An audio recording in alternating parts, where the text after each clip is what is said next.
इस मूवी की टाइमलाइन हमें 17th सेंचुरी दिखाई गई है। मूवी की शुरुआत में हमें कुछ शिकारी दिखाए जाते हैं जो कि जानवरों का शिकार करते हैं और जानवरों को मारकर उनकी खाल का कारोबार करते हैं। वहीं पर हमें मूवी का मेन कैरेक्टर दिखाया जाता है जिसका नाम होता है ह्यूज ग्लास। ह्यूज ग्लास भी इसी शिकारी ग्रुप का मेंबर होता है जो कि अपने बेटे के साथ यहाँ पर शिकार पर आया होता है। शिकार करने के बाद ये लोग अब थोड़ी देर के लिए आके रेस्ट करते हैं, लेकिन तभी इनको कुछ घोड़ों की आवाज सुनाई देती है और ये सब अलर्ट हो जाते हैं। लेकिन तब इन पर अचानक से ही आदिवासी लोगों का हमला हो जाता है। तब वहीं पर अफरा तफरी मच जाती है। इसके बाद ये लोग उन आदिवासियों से लड़ने की कोशिश करते हैं, लेकिन आदिवासियों की इतनी ज्यादा तादाद होती है कि ये लोग वहां से भागने पर मजबूर हो जाते हैं। असल में ये आदिवासी इन पर इसलिए हमला कर रहे होते हैं क्योंकि इनके जो सरदार होते हैं उनकी बेटी को किसी ने अगवा कर लिया होता है और उनके सरदार को लगता है कि ये काम इन शिकारी ग्रुप वालों ने किया है, इसीलिए वो उन पर हमला कर देता है। इस हमले में ह्यूज ग्लास के बहुत सारे साथी मारे जाते हैं, लेकिन किसी तरह वो अपने बेटे को वहां से लेकर जाने में कामयाब हो जाता है। इसके बाद ये आदिवासियों से बचते हुए एक झील के किनारे पहुंचते हैं जिनमें HG के साथी भी होते हैं। ये सब भी आदिवासियों के हमलों से बचने के लिए नदी के रास्ते आगे बढ़ते हैं। तब वहीं पर ग्लास बोलता है कि अगर हम ऐसे ही आगे बढ़ते रहे तो वो आदिवासी हमें पहाड़ियों के ऊपर से आसानी से मार देंगे, इसीलिए हमें जंगल के रास्ते से आगे बढ़ना चाहिए। बाकी सब तो ग्लास की बात से मुतमईन हो जाते हैं, लेकिन इनमें से एक आदमी होता है जिसका नाम जॉन होता है। जॉन बोलता है कि हमें नदी के रास्ते ही आगे बढ़ना होगा क्योंकि इसके सिवा हमारे पास और कोई चारा नहीं। लेकिन इनके कैप्टन जो होते हैं वो ग्लास की बात से मुतमईन होते हैं और वो बोलता है कि हमारे लिए जंगल के रास्ते से जाना ही सही होगा।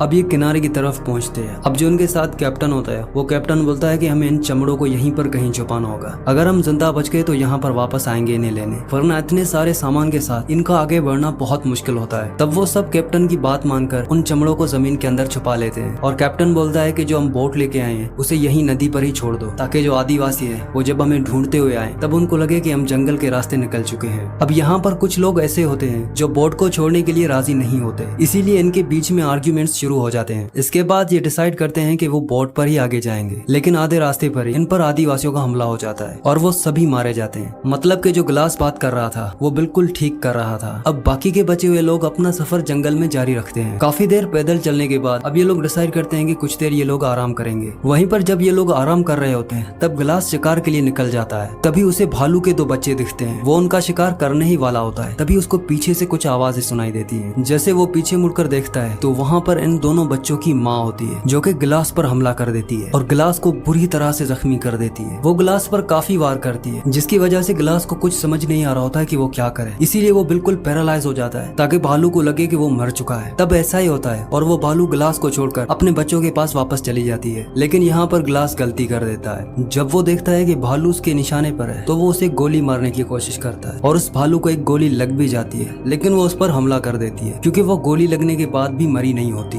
अब गोली लगने के बाद भालू और भी ज्यादा गुस्से में आ जाती है और बहुत बुरी तरह से ग्लास को जख्मी कर देती है और वो ग्लास का गला ही चीर देती है। अब गोली लगने की वजह से वो भालू बेहोश हो रहा होता है। इसी चीज का फायदा उठाते हुए ग्लास उस पर चाकू से हमला कर देता है और उसे मार देता है और वो भालू ग्लास के ऊपर गिर जाती है जिससे ग्लास बेहोश हो जाता है। अब कुछ ही देर बाद ग्लास के ग्रुप के लोग उसे ढूंढते हुए उसकी तरफ बढ़ते हैं और वो ग्लास को इस हालत में देखते ही फौरन उसकी तरफ भागते हैं। भालू को ग्लास के ऊपर से हटाने के बाद वो जब ग्लास की हालत देखते हैं तो वो बुरी तरह से जख्मी हो चुका होता है। ग्लास के जिस्म पर कोई ऐसी जगह नहीं होती जहाँ पर भालू ने हमला नहीं किया होता। उसका खून बहता हुआ देख सबसे पहले कैप्टन उसके जख्मों को सीलता है, लेकिन दर्द की वजह से ग्लास फिर से बेहोश हो जाता है। इसके बाद ये ग्लास को उठाकर आगे बढ़ना शुरू करते हैं और थोड़ा दूर जाते ही रास्ता काफी मुश्किल हो जाता है और ये लोग भी समझ जाते हैं कि ग्लास को आगे लेके जाना काफी मुश्किल है। इसीलिए इनके ग्रुप के लोग कैप्टन को बोलते हैं कि हमें ग्लास को यहीं छोड़ के आगे बढ़ना होगा। कैप्टन ऐसा नहीं करना चाहता, लेकिन ग्लास को आगे लेके जाना भी बहुत मुश्किल होता है और अगर वो ग्लास को यहीं पर छोड़ के गए तो उसकी तड़प तड़प कर मौत हो जाएगी। इसीलिए उसको दर्द से छुटकारा देने के लिए कैप्टन उसके ऊपर गन पॉइंट करता है। लेकिन तभी ग्लास का बेटा आगे आता है और वो कैप्टन को बोलता है कि मेरे डैड को छोड़ दें। इसके बाद कैप्टन डिसाइड करता है कि वो आगे बढ़ेंगे और कैंप जाकर ग्लास के लिए मदद लाएंगे। तब तक ग्लास के साथ यहीं पर किसी को रुकना पड़ेगा। कैप्टन बोलता है कि जो भी ऐसा करेगा उसे मैं $70 दूंगा। इसके बाद ग्लास का बेटा और उसका एक दोस्त होता है वो बोलता है हमें पैसे नहीं चाहिए, वो ग्लास के साथ ही रहेंगे। तब जो जॉन होता है जो कि ग्लास को बिल्कुल भी पसंद नहीं करता वो कैप्टन को बोलता है कि मैं $70 नहीं दूंगा, मुझे इस काम के लिए कम से कम $100 चाहिए। कैप्टन इसके लिए मान जाता है और ये 3 लोग ग्लास के साथ यहीं पर रुकते हैं। अब जॉन पूरा दिन एक जगह पर बैठकर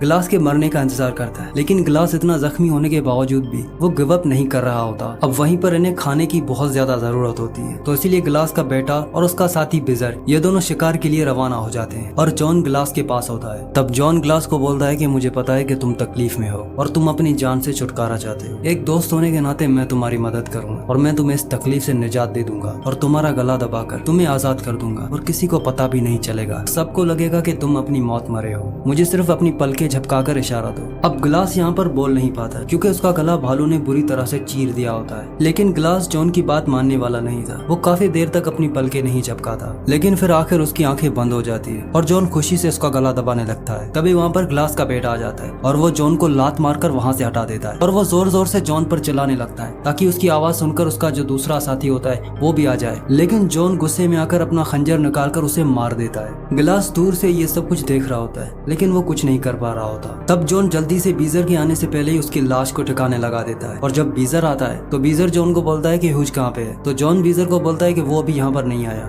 ग्लास उसे बताने की कोशिश कर रहा होता है लेकिन बीजर उसकी बात नहीं समझ पाता। अब जॉन काफी ज्यादा परेशान हो जाता है क्योंकि ग्लास नहीं मर रहा होता, इसीलिए जॉन एक दूसरी चाल चलता है। अगली सुबह जॉन बीजर को बोलता है कि मैंने नदी के किनारे 30-25 आदिवासी देखे हैं जो हमारी तरफ ही बढ़ रहे हैं। हमें जल्दी से यहाँ से निकलना होगा वरना वो हम तक पहुँच जाएंगे। ये सुनकर बीजर काफी ज्यादा डर जाता है और वो जल्दी से अपना सामान उठाता है। तब बीजर जॉन को बोलता है कि ह्यूज कहाँ पर है। तो जॉन बीजर को बोलता है कि अगर हमें अपनी जान बचानी है तो इस बाप बेटे को यहीं पर छोड़कर जाना होगा। तब बीजर ग्लास के बारे में जॉन को बोलता है कि इसका क्या होगा। तो जॉन बोलता है कि हमें इसके लिए खड्डा खोदकर इसे दफनाना होगा, लेकिन बीजर जॉन को ऐसा नहीं करने देता। लेकिन जॉन गड्ढा खोदकर ग्लास को वहीं पर दफना देता है। इसके बाद जॉन और बीजर वहाँ से चले जाते हैं। इसके थोड़ी देर बाद ग्लास हिम्मत करता है और गड्ढे से बाहर आ जाता है और वो रिंग कर सबसे पहले अपने बेटे की डेड बॉडी के पास जाता है और वो वहाँ पर काफी ज्यादा रोता है। ग्लास को इस बात का काफी ज्यादा पछतावा होता है कि वो अपने बेटे को नहीं बचा सका। इसके बाद ग्लास ये डिसाइड करता है कि वो इसी हालत में इस जंगल से निकलेगा और अपने बेटे की मौत का बदला जॉन से जरूर लेगा।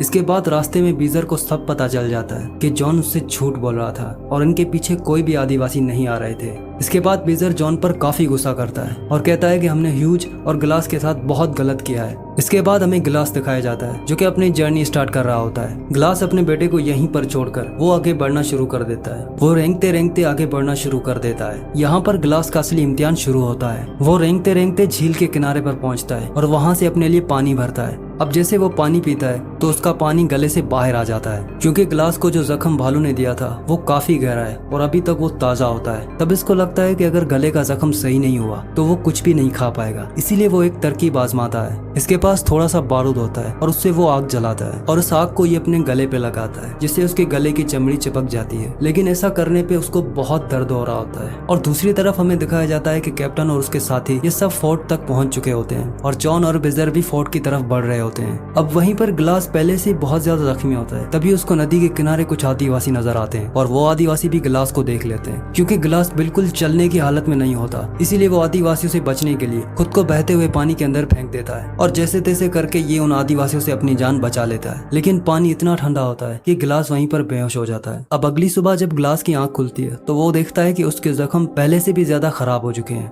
वो धीरे धीरे सड़ने लगे हैं। इसके बाद जब उसको भूख लगती है तो वो एक मछली पकड़ता है और उस मछली को कच्चा ही खा जाता है। अब इसके बाद रात होती है और ये देखता है कि आगे किसी ने आग जलाई हुई है। अब ये जैसे आग की तरफ बढ़ता है तो देखता है कि वहाँ पर एक आदमी होता है जो कि जंगली भैंसों का मांस खा रहा होता है। तभी वो इंसान ग्लास को देखकर उस पर हमला करने ही वाला होता है कि ग्लास नीचे झुक जाता है और उसको समझाने की कोशिश करता है कि वो उसे नुकसान पहुंचाने नहीं आया। और अब वो आदमी जिसका नाम मेकॉक होता है वो ग्लास की बात समझ जाता है। इसके बाद ये दोनों साथ बैठकर जंगली भैंसों का मांस खाते हैं। अब अगली सुबह मेकॉक ग्लास के जख्म देखकर उसे उसकी वजह पूछता है। तब ग्लास उसको पूरी कहानी बताता है और उसको बताता है कि कैसे उस पर भालू ने हमला किया और उनके सब साथियों ने उसे अकेला छोड़ दिया। ये सुनकर मेकॉक भी उसे अपनी स्टोरी बताता है कि कैसे उसने अपनों को खो दिया। इसके बाद ये दोनों घोड़े पर सवार होकर अपना आगे का सफर तय करते हैं। उधर दूसरी तरफ हमें दिखाया जाता है कि जॉन और बीजर ये दोनों अब फोर्ट की तरफ पहुंच चुके होते हैं। इसके बाद जॉन बीजर को बोलता है कि जो कुछ भी हमने किया उसके बारे में कैप्टन को पता नहीं चलना चाहिए। अगर कैप्टन को पता चल गया तो वो हम दोनों को जान से मार देगा। इसके बाद ये दोनों जब कैप्टन के पास पहुंचते हैं तो ये कैप्टन को बताते हैं कि ग्लास मर गया था, इसीलिए हमने उसको जंगल में ही दफना दिया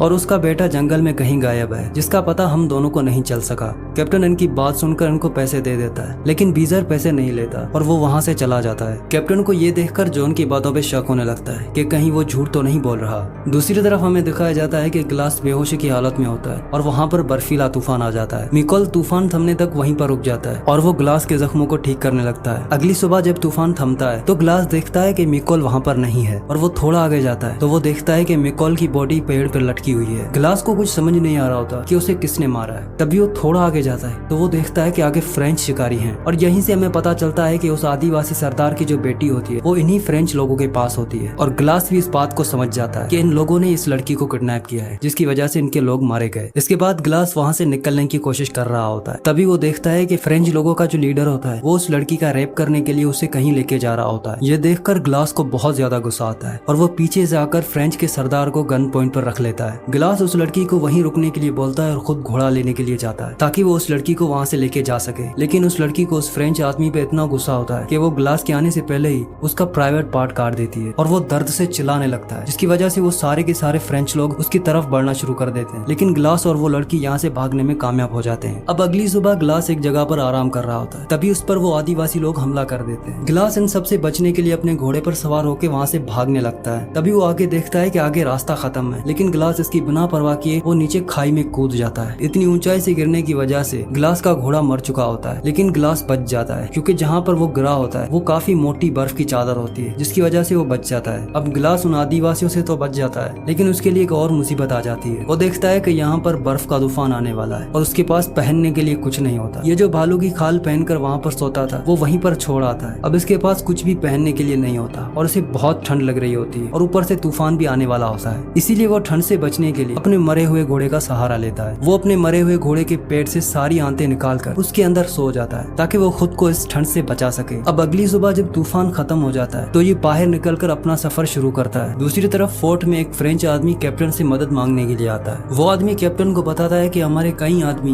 बर्फ में दबकर मर चुके हैं और कईयों को भेड़ियों ने मार दिया है। यहाँ पर उस फ्रेंच आदमी के पास एक बोतल होती है। ये बोतल वो होती है जो बेजार ने ग्लास को तब दी थी जब वो उसे दफना कर जा रहे थे। ये बोतल ग्लास से तब गिर गई होती है जब वो फ्रेंच शिकारियों से भाग रहा होता है। इस बोतल को बीजर पहचान लेता है और वो बोलता है कि ये तो मेरी बोतल है, ये तो मैंने ग्लास को बोतल दी थी, तुम्हारे पास कैसे आई? ये देखने के बाद कैप्टन को लगता है कि अभी भी ग्लास जिंदा है, तो इसीलिए वो बहुत सारे लोगों को जमा करके उसे तलाशने के लिए निकल पड़ता है। कैप्टन ग्लास को तो तलाश कर लेता है लेकिन उसके बेटे को तलाश नहीं कर पाता। इसके बाद ग्लास कैप्टन को सारी कहानी बताता है और ये सुनने के बाद कैप्टन को बहुत गुस्सा आता है और वो जॉन को अरेस्ट करने का ऑर्डर देते हैं। इसके बाद जब कैप्टन जॉन को पकड़ने के लिए फोर्ट पर आता है तो वो देखता है कि जॉन उसका सारा पैसा लेकर वहाँ से फरार हो चुका होता है। अब एक दिन कैप्टन ग्लास से मिलने के लिए आता है। ग्लास कैप्टन को बोलता है कि जॉन अब मेरा शिकार है, उसने मेरे बेटे को मारकर मुझसे मेरी दुनिया ही छीन ली है, इसीलिए अब उसको मुझसे कोई नहीं बचा सकता। इस बात के लिए कैप्टन भी उसका साथ देता है और ये दोनों साथ मिलकर जंगल की तरफ बढ़ते हैं। अब जंगल पहुंचकर कैप्टन ग्लास को बोलता है कि ये जंगल बहुत बड़ा है, इसीलिए हम उसे ऐसे तलाश नहीं कर सकते, हमें अलग अलग होकर उसे तलाशना होगा। इसके बाद ये दोनों अलग अलग होकर जॉन को तलाशने के लिए निकल पड़ते हैं। अब यहाँ से थोड़ी दूरी पर कैप्टन को जॉन नजर आ जाता है, लेकिन जॉन कैप्टन को गोली मार देता है। गोली की आवाज सुनकर ग्लास कैप्टन की तरफ बढ़ता है, लेकिन तब तक कैप्टन मर चुका होता है और जॉन भी वहाँ से फरार हो चुका होता है। इसके बाद ग्लास कैप्टन की बॉडी को उसके घोड़े पर लादता है और वो वहाँ से चला जाता है। अब आगे बढ़ते हुए ग्लास को जॉन देख लेता है और वहीं से उसको गोली मार देता है। इसके बाद जब जॉन उसके करीब आता है तो वो देखता है कि ये जॉन नहीं बल्कि कैप्टन होता है। असल में ग्लास को पहले ही पता था कि जॉन उस पर छुपकर वार करेगा, इसीलिए जब वो कैप्टन को घोड़े पे चढ़ा रहा था तो वो एक पेड़ काटकर उसकी लकड़ी कैप्टन के पीछे लगा देता है ताकि उसकी बॉडी सीधी रहे और ग्लास खुद पिछले वाले घोड़े पर मरने की एक्टिंग करता है। जैसे ही जॉन पीछे देखता है तो ग्लास उस पर गोली चला देता है, लेकिन जॉन उस गोली से बचने में कामयाब हो जाता है और वहाँ से फरार हो जाता है। ग्लास भी अब ये मौका बिल्कुल अपने हाथ से गंवाना नहीं चाहता, इसलिए वो भी जॉन के पीछे जाता है ताकि वो उससे अपना बदला ले सके। ये दोनों अब नदी के किनारे आ जाते हैं जहाँ पर इन दोनों के बीच बहुत जबरदस्त फाइट होती है। जॉन कहता है कि मुझे मारना है तो मार दो, लेकिन इस तरह से तुम्हारा बेटा वापस नहीं आएगा। इसके बाद ग्लास जॉन के पेट में खंजर घोंप देता है और वो उसे बोलता है कि बदला लेना हमारे हाथ में नहीं है, वो सब गॉड के हाथ में होता है। ये कहने के बाद ग्लास जॉन को नदी में धक्का दे देता है। थोड़ी दूर बह जाने के बाद जॉन नदी से बाहर निकलता है, लेकिन उसे वही आदिवासी पकड़ लेते हैं और उसे मार देते हैं। जॉन को मारने के बाद ये आदिवासी ग्लास की तरफ बढ़ते हैं। ग्लास को भी लगता है कि अब ये लोग मुझे भी मार देंगे, लेकिन वो आदिवासी ग्लास को नहीं मारते और वहाँ से गुजर जाते हैं। तभी ग्लास देखता है कि उनके साथ वही लड़की होती है जिस लड़की को ग्लास ने फ्रेंच शिकारियों से बचाया था, और ग्लास समझ जाता है कि शायद उन लोगों ने इस लड़की की वजह से मुझे छोड़ा है, और इसी के साथ इस मूवी का एंड हो जाता है। तो उम्मीद करता हूँ कि ये कहानी आपको पसंद आई होगी। अगर ये कहानी आपको पसंद आई हो तो मेक श्योर कि वीडियो को लाइक कर देना और मजीद ऐसी कहानियां सुनने के लिए मेरे चैनल को सब्सक्राइब कर देना।